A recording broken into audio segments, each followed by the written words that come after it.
What's going on, guys? This is the Fullstack bro coming at you with another video today. In today's video, we're going to be talking about scope creep. I'm not talking about a personal project that you have and you finished the project initially and then you decided to add more functionality to it, right? There's no deadline for it. You're just working on it on your own time. What I mean is, if you're a freelancer or a contractor, you're working with a company on a particular project, there's going to be times where you're going to run into scope creep on that project. Now, scope creep is whatever is set in stone in that project. Say, for example, you got the requirements like all written out, everything's all good, everybody signed off, we're off to the races, we're building, right? You have a timeline of 2 months to get this project done. What happens sometimes is that requirements are missed, business cases weren't addressed, and then that project gets pushed further out, and then it causes you to spend a lot more time on the project than you should be allocated for it. And this is going to lead to frustration and issues with other people on the team, whether they're doing their job or not. Is there a way to handle scope creep? In a sense, yes, there are certain ways to deal with it. If you're not asking those initial questions or having that communication to be like, what about this case? What about that case?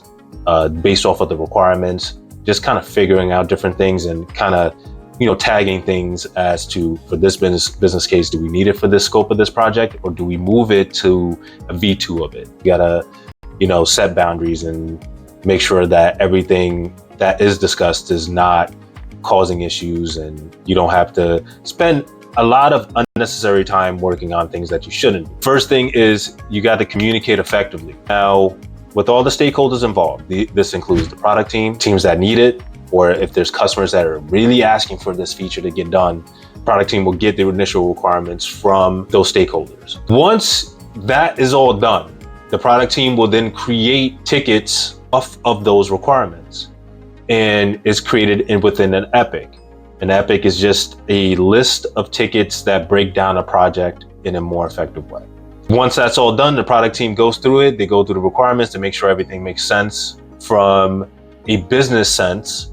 Then the developer is pulled in, and there's an initial conversation about, okay, this is the project that we need to get done.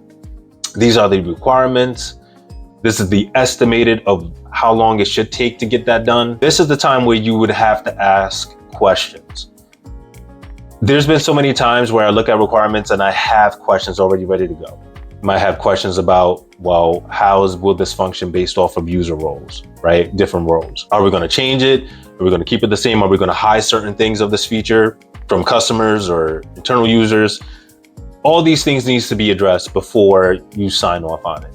Because what's going to happen is, if you stay quiet on a meeting and everybody's going through the requirements, you just agreeing like, yeah, that works, right? Without having like that objective mindset of, okay, that I'm looking at the ticket, it makes sense, but I need clarification for product. I need to make sure that we're on the same track so we can sign off on this ticket so it's ready for development. And you don't do that, and there's key questions that you could have asked that could have saved you a lot of time to where like that requirement didn't get added into the project after it's finalized.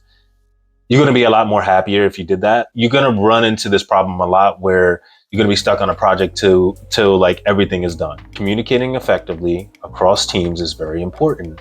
As a developer, we can't just be in our box. Like, we can't just be focused on just writing code. You already have the means to write code. That's great. But then when it comes to voicing your opinion, you need to know how to do this in any setting, dealing with other developers on a team, dealing with product managers, having the different styles of communication skills so that you could talk at a high level with the engineer on the technical aspects of a project versus the business case to where you're asking about the requirements in a more simple way. This is going to set you up for success on these projects. So keep that in mind. Communication is key. Work on your soft skills. Try to talk to people. If you have a problem with your soft skills, what you could do on meetings, if it's something that is on your mind about a particular topic, just talk about it, right? Even if people don't agree, it's okay. You had the courage to speak in that meeting. Having the courage to speak and put yourself out there is going to make you more confident going forward. Always be a student and learn from these experiences. This is what's going to help you become better. The second thing is setting up realistic boundaries. What I mean by that is your boundaries in terms of what needs to get done. You could push back on this and do this as a V2 of this work. Like, we need to get the initial requirements done first before we add any additional functionality, so that we have realistic expectations as to when a project will get out the door. And having that boundary will allow you to say no to a lot of different things. There's been so many times where I've been like, you know what, like, you're adding this to the project and we're just going to be stuck on this project for at least another week or two. We could literally tag this for like V2 of this work, and then just capture a bunch of different misses that we missed during the initial phase of this project to include in the V2 and prioritize it that way. Because there's other things that we should be working on, like new projects or fixing bugs. Just having those realistic boundaries to where everybody's on the same page will save you a lot of headache in the long run. Another way to deal with scope creep is having a detailed plan, especially when you're dealing with a technical implementation plan of a project. What I like to do is once I get all the requirements for a project, I will look at the tickets and prioritize them from the hardest to the easiest, and then have like estimates on them, right? So like, it will take me about 4 hours to do this work, and then go through that list and give realistic expectations to the product team, whoever the stakeholders are. This is how long the project is going to take, with no added extra work.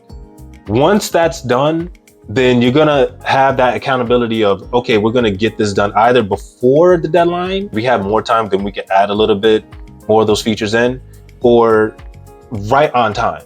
So being detailed in terms of what you're gonna be working on and setting those expectations is gonna help you in the long run. Another thing too is saying no. Just say no.